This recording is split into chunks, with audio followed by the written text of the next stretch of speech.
할렐루야. 풍요로운 교회를 찾아와 주신 모든 분들을 주님의 이름으로 환영하고 축복합니다.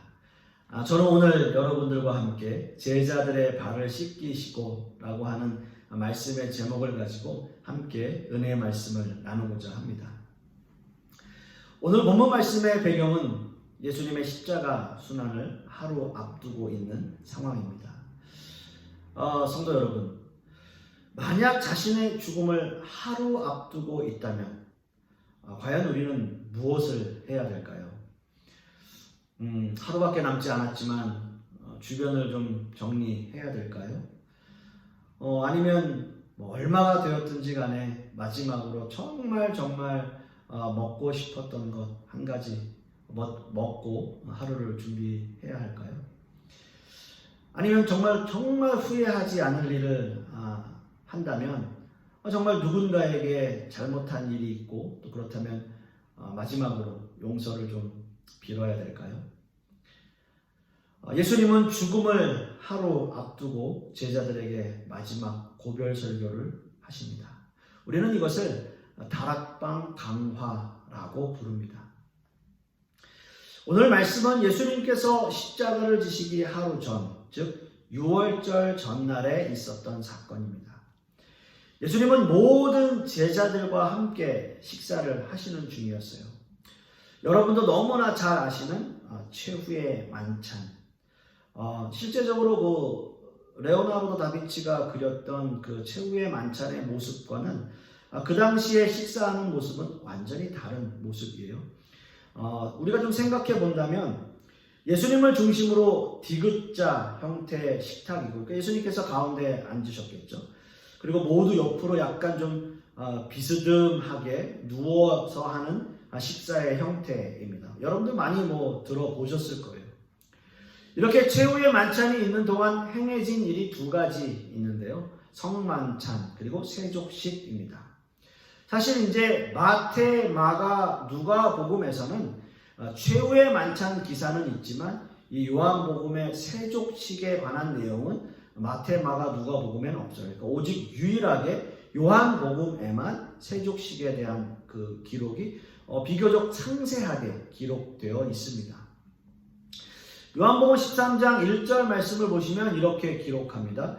6월절 전에 예수께서 자기가 세상을 떠나 아버지께로 돌아가실 때가 이른 줄 아시고 세상에 있는 자기 사람들을 사랑하시되 끝까지 사랑하시니라 라고 쓰여 있습니다. 여러분, 마치 예수님께서 제자들에게 하시는 마지막 그 유언처럼 들리지 않습니까? 자기 사람들을 사랑하시되 끝까지 사랑하셨다. 나는 너희를 끝까지 사랑한다. 이렇게 마지막 말씀을 하시는 거죠. 이 말씀에서 끝까지라고 하는 이 단어의 의미는 완전히 또는 죽기까지라는 단어의 의미가 있습니다. 그러니까 나는 너희를 죽기까지 사랑한다. 또 나는 너희를 끝까지 완전히 사랑한다 라는 의미죠. 그래서 사도 요한은 예수님의 이 사랑을 더 강조하기 위해서 두 번이나 사랑이라는 단어를 사용하고 있습니다. 그래서 예수님의 사랑을 더 깊이 있게 전하는 거죠. 자기 사람들을 사랑하시되 끝까지 사랑하십니다. 아멘. 그런데 여러분, 이 말씀이 있은 이후에 바로 2절 말씀을 보시면 마귀가 벌써 시몬의 아들 가롯 유다의 마음에 예수를 팔려는 생각을 넣었더라 라고 말씀하고 있어요. 여러분 한번 생각해 보십시오. 너무나 아름다운 모습으로 예수님의 말씀이 시작되는 그 시점에 예수님께서 자기의 사람들을 사랑하실 때 끝까지 사랑하셨다라는 말씀이 있은 직후에 바로 이 2절의 말씀, 마귀가 벌써 시몬의 아들 가롯 유다의 마음에 예수를 팔려는 생각을 넣었다.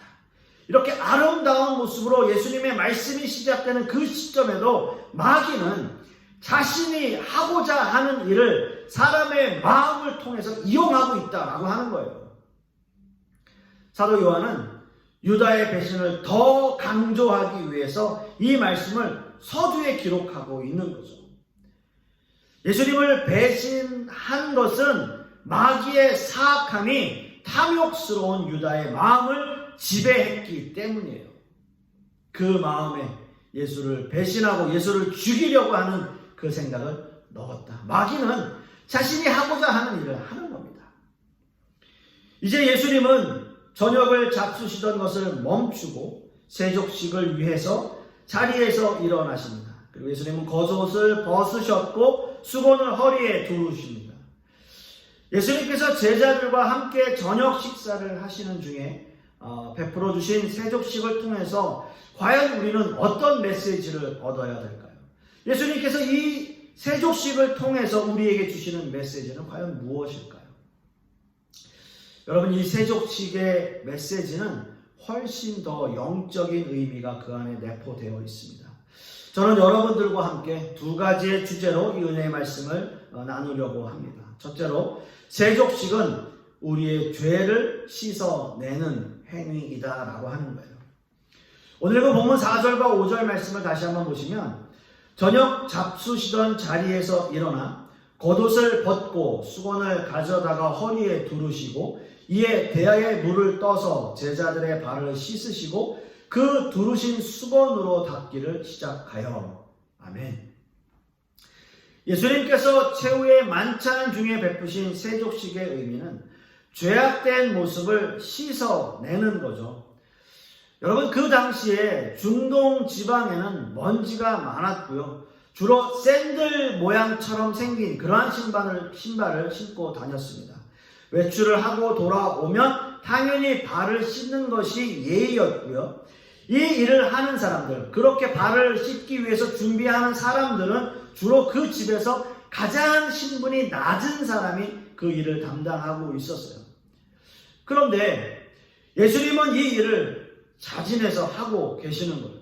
그 당시 제자들의 스승이었고 하나님의 아들이셨으며 그 모두를 구원할 메시아께서 허리를 굽히시고 수건을 허리에 두르고 제자들의 발을 씻기셨다라고 하는 거죠. 여러분, 이것은, 그 모습은 모든 인류의 죄를 사하시기 위한 예수님의 행위셨다라고 하는 거죠. 물론 물이라고 하는 것은 성경에서 정결함을 의미합니다. 물 세례는 죄악으로 오염된 모습을 물로 정결하게 하는 상징적인 의미를 가지고 있어요. 그런데 여러분, 이런 의미 속에서도 구약 시대에는 상징적인 의미뿐만 아니라 물로 정결하게 하지 않으면 죽임을 당하는 아주 무서운 의식이었다라고 하는 거죠. 훨씬 더 그 의미가 깊습니다. 출애굽기 30장 20절에서 21절 말씀을 보면, 그들이 회막에 들어갈 때에 물로 씻어 죽기를 면할 것이요 제단에 가까이 가서 그 직분을 행하여 여호와 앞에 화제를 살을 때에도 그리할지니라. 이와 같이 그들이 그 수족을 씻어 죽기를 면할지니 이는 그와 그의 자손이 대대로 영원히 지킬 규례니라. 보세요. 이 말씀 속에 그 수족을 씻어 죽기를 면할지니, 수족을 씻지 않으면 죽임을 당한다라고 하는 거죠. 출애굽 당시에 이스라엘 민족에게는 성막에 관한 규례가 엄격하게 지켜지고 있었습니다. 제사장들은 반드시 제사를 드리기 전에 몸을 정결하게 했고요. 그건 너무나 당연한 일이었고, 또한 회막과 제단 사이에 있는 물두멍이라고 하는 곳에 손과 발을 씻어야 됐어요. 물두멍은 지금 시대로 이야기하면 세숫대와 같이 생긴 거예요. 그곳에서 반드시 다시 씻어야 죽음을 면할 수 있었다라고 하는 거죠. 여러분, 한번 생각해 보세요.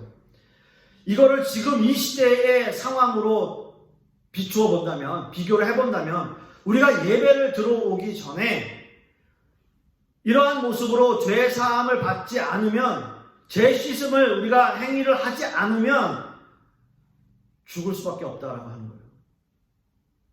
너무나 무서운 거죠. 너무나 무서운 규례죠. 예수님이 행하셨던 세족식은 우리에게 어떤 마음으로 신앙생활을 해야 하는지 가르쳐주고 있어요. 물론 예수님을 믿음으로 우리는 구원을 받았습니다.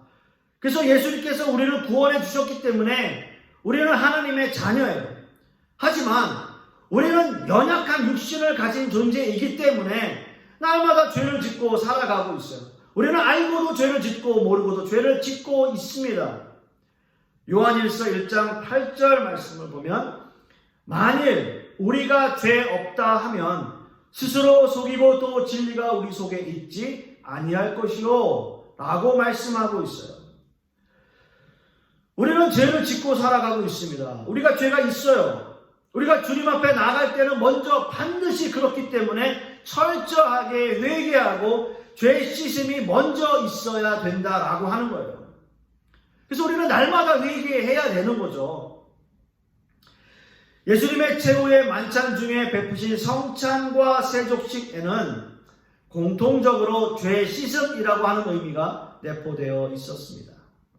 성찬 역시 예수님께서 우리를 위해서 피 흘리시고 그 살이 찢기신 것을 기념하며 그 보혈의 공로로 우리가 죄사함을 받은 것이다 라고 하는 것을 기념하는 거고요. 또한 세족식 역시 매 순간 우리의 손과 발을 씻어야 하는 것처럼 날마다의 삶 속에서 우리의 죄를 회개하며 날마다 회개하며 살아가는 것을 의미하는 것입니다. 예수님이 베푸신 세족식은 죄 씻음이라는 영적인 의미가 그 안에 포함되어져 있어요. 우리는 연약한 존재예요. 우리는 날마다 죄를 짓고 죄와 싸울 수밖에 없는 존재들입니다. 이 영적 싸움에서 이기는 방법은 날마다 죄를 회개하며 그 죄를 씻어내는 거예요. 늘 기도와 말씀과 성령의 충만함으로 무장되어져서 이 영적 전쟁에서 늘 승리하는 삶을 살아가는 거죠. 저는 간절히 소망하기는 우리 모든 성도님들 이런 삶을 누리시는, 이런 삶을 사시는 저와 여러분 되실 수 있기를 간절히 축원합니다. 두 번째로 세족식은 자기 자신을 하나님께 완전히 맡기는 겁니다. 오늘 읽은 본문 6절에서 9절 말씀을 보시면 시몬 베드로에게 이르시니 베드로가 이르되 주여 주께서 내 발을 씻으시나이까? 예수께서 대답하여 이르시되 내가 하는 것을 네가 지금은 알지 못하나 이후에는 알리라. 베드로가 이르되 내 발을 절대로 씻지 못하시리이다. 예수께서 대답하시되 내가 너를 씻어주지 아니하면 네가 나와 상관이 없느니라. 시몬 베드로가 이르되 주여 내 발뿐 아니라 손과 머리도 씻어 주옵소서. 여러분 이 본문 말씀을 보시면 예수님이 제자들의 발을 닦아주시는 동안 모두가 다 가만히 있는데 유독 베드로만이 예수님과 많은 말들을 주고받고 있는 것을 볼 수 있습니다. 왜 그랬을까요? 왜 그랬을까요? 다른 제자들 먼저 발을 닦아주니까 거기서 약간 좀 마음이 상한 걸까요? 아니면 하나님의 아들이신 예수님이 발을 씻어주시는 것이 너무나 황송해서 이런 말을 하고 있는 걸까요? 아무튼 모두가 다, 다른 제자들은 다 가만히 있는 상황에서 베드로만 유독 예수님께 자신의 마음을 그대로 표현하고 있습니다. 제자들의 발을 물로 씻고 수건으로 닦으며 이제 시몬 베드로에게 이르렀는데 베드로는 주여 주께서 내 발을 씻으시나이까? 라고 묻습니다. 아마도 도저히 예수님의 이 행동을 이해할 수 없었던 베드로의 질문이었던 것 같아요. 베드로는 예수님에게 신앙 고백을 멋지게 한 사람으로 유명합니다. 주는 그리스도시요 살아계신 하나님의 아들이십니다 라는 고백이죠. 아마도 복음서에서 베드로에 관한 아주 유명한 구절이 바로 이 구절이 아닐까 생각해 보는데요. 그러나 그 고백 이후에 예수님께 책망을 아주 가혹하게 당하기도 해요. 사단아 내 뒤로 물러가라 라고 말씀하시면서 예수님이 하시고자 하는 모든 일을 방해하는 세력들을 물리치시는 그런 모습을 볼 수도 있었습니다. 어찌 보면 지금 예수님이 제자들의 발을 씻기시는 일들 역시 제자들의 죄를 씻으시는 너무나 중요한 사역이었을 겁니다. 예수님의 이 사역은 어느 누구도 방해할 수 없는 사역이었던 거죠. 그럼에도 불구하고 베드로는 내 발을 절대로 씻기지 못하십니다 라고 이야기를 하는 거예요. 이 문장은요 아주 강력한 거부 반응을 의미하는 그런 문장이에요. 아주 강력한 거부예요. 그냥 예수님 이러시면 안 됩니다, 안 됩니다 하면서 슬쩍 발 내미는 그런 게 아니라는 거죠. 너무나 강력한 제스처를 써가면서 거부하는 그러한 모습을 보여주고 있는 겁니다. 결국 예수님이 최종적으로 이렇게 말씀하세요. 내가 너를 씻어주지 아니하면 네가 나와 상관이 없다라는 말씀을 하세요. 여러분, 이 본문 말씀에서 너무나 중요한 문장은 상관이 없다라는 거예요. 여기서 상관이라고 하는 것은 유산을 상속하거나 약속된 땅을 받는 것을 의미합니다. 너무나 중요한 말씀이죠. 즉 하나님의 나라에 참여하는 하나님의 백성을 의미하고 있고요. 예수님이 죄를 씻어주심으로 구원을 받고 천국을 기업으로 얻게 되는 그 상속자가 되는 것을 의미하는 거예요. 이런 권리를 받지 못하게 된다라고 예수님께서 아주 친절하게 답변해 주시는 거죠. 여러분, 그러면 예수님 그러면 제 발도 씻어 주십시오. 그러면 되잖아요. 베드로는 그러지 않아요. 성격이 드러나요. 주여, 내 발뿐 아니라 손과 머리도 씻어 주옵소서 라고 이야기를 해요. 참 베드로의 성격이 그대로 드러나는 그러한 본문이 아닌가 생각해 봅니다. 베드로는 왜 이런 말을 했을까요? 왜 베드로는 이렇게 말을 했을까요? 그의 성격 탓일까요?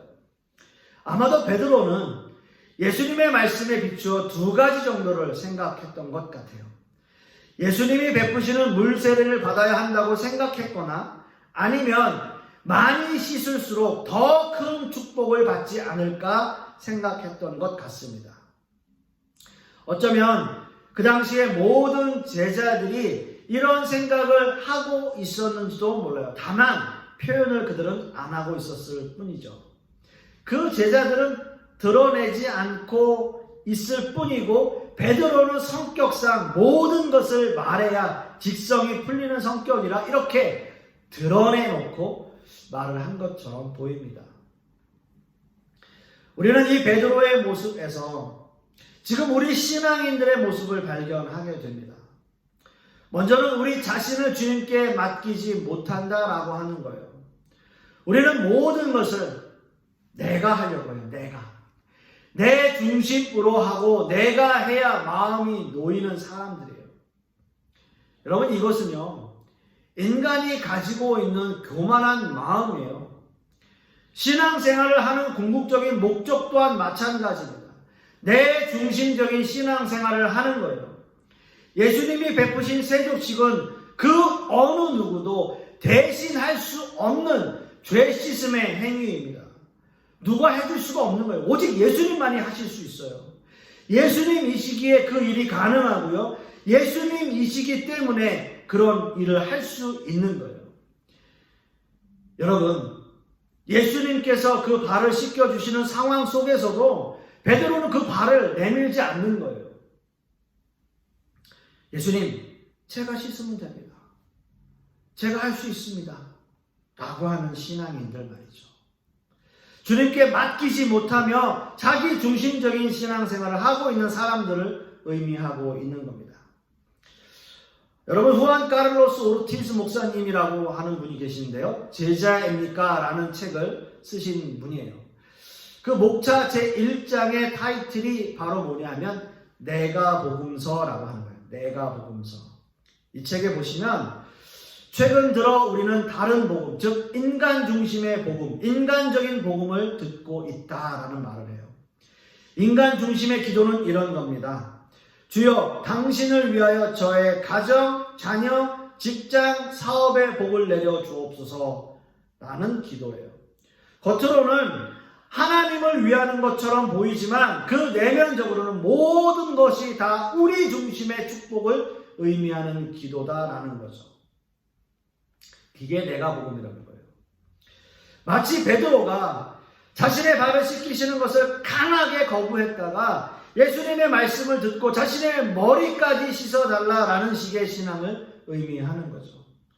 우리는 너무나 자기중심적인 신앙에서 살아가고 있습니다.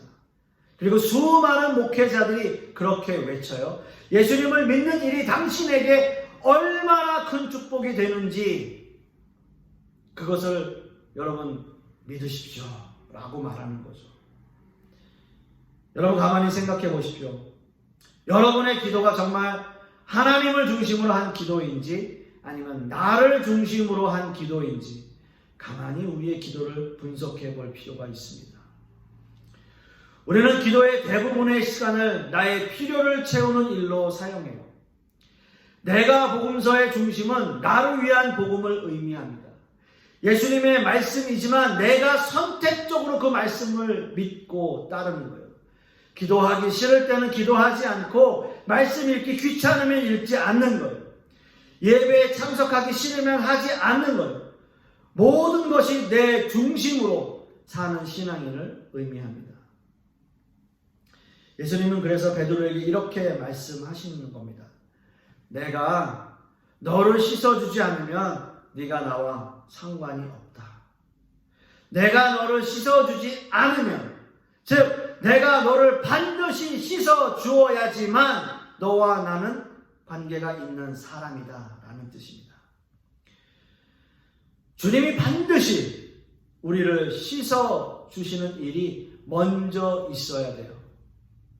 주님께서 나를 씻어 주시고 나를 주님께 완전히 맡기는 모습이 있어야 하나님의 진정한 자녀가 되는 겁니다. 죄 씻음의 역사가 먼저 있어야 돼요. 주님께 나아가는 자는 반드시 자신의 죄를 씻고 정결한 마음으로 주님을 만나야 되는 거예요. 그게 예배예요. 여러분, 이렇게 터무니없는 질문을 했던 베드로는 그 이후에 성령의 충만함을 받고 완전 다른 사람이 되죠. 사도행전 2장의 오순절 설교에서 그는 한마디도 자신에 관한 말을 하지 않습니다. 그 설교 내내 주님에 관한 말씀만 선포하고 있어요. 말 그대로 하나님 중심의 설교를 했고요. 복음을 그 많은 사람들에게 전하기 시작한 거예요.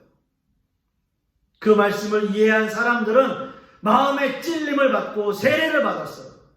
먼저 하나님께 자신을 맡기고 죄 씻음을 얻는 역사가 일어났던 거예요. 수천 명이 회개하는 역사가 일어났던 거예요. 하나님의 말씀을 전했을 때 예수님께서 베드로에게 말씀하신 것처럼 지금은 알지 못하지만 이후에는 알리라 라는 말씀을 베드로는 예수님의 죽으심과 부활, 승천 이후에 성령의 충만함을 받고 난 그 이후에야 깨달음을 얻고 베드로는 진정한 하나님의 나라를 상속받는 하나님의 백성이 될 수 있었습니다. 사랑하는 성도 여러분, 말씀을 맺으려고 합니다. 우리는 예수님께서 베푸신 성만찬과 세족식을 통해서 죄사함이란 어떤 것인지 함께 말씀을 나누었습니다.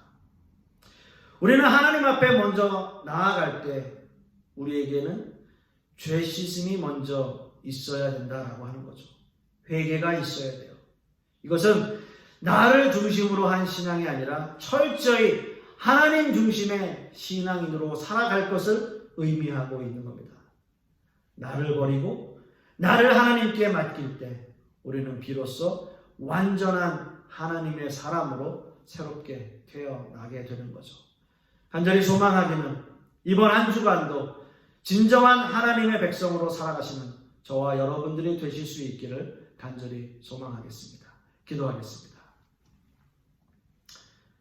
아버지 하나님, 참 감사합니다. 오늘 말씀을 통해서 우리가 깨닫는 것은 예수님이 제자들에게 베푸신 그 세족식의 의미가 얼마나 우리에게 영적으로 큰 의미인지를 다시 한번 생각하게 됩니다. 먼저 주님을 만나기 이전에 우리가 죄 씻음을 얻고 날마다 회개하며 주님께로 나아가는 하나님의 백성들 되게 하여 주시옵소서. 이번 한 주간도 그러한 모습으로 살아가는 신앙인들이 되게 하여 주시옵시고 세상 가운데서 빛과 소금의 역할을 감당하는 그러한 하나님의 백성들이 될 수 있도록 주님께서 역사하여 주시옵소서. 주님 감사드리며 예수 그리스도 이름 받들어 기도드렸사옵나이다.